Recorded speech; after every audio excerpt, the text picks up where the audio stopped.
Kontrolle blic në Durrës e Tiranë Ergys Sagasit I marrin 2 telefona, laptop dhe dokumenta,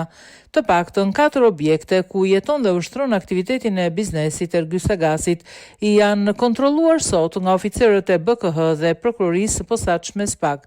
Përgjatë gjithë fazës së kontrolleve Ergys Sagasi ka qenë prezente bashkë me të edhe një avokat mbrojtës, ndërsa mësohet se gjatë kontrollit të vilës së Agasit në Durrës janë sekuestruar dokumenta, aparate telefoni, laptope, sende të tjera që BKH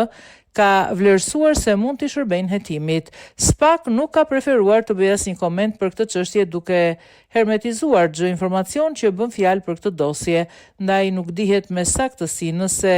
kontrollet ndaj Ergys Sagasit në Tiranë dhe Durrës janë kryer për shkak të një hetimi që lidhet me kontrabandën e naftës në Durrës, kontrabandën e cigareve nga Librazhdi në Greqi, apo me dosjen Troplini të finalizuar disa javë më parë nga SPAK.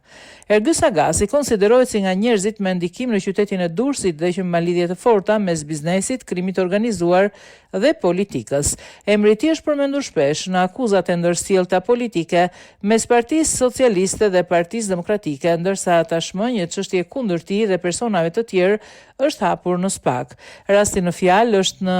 vazhdim e sipër dhe detajet të tjera pritet të dalin më pas.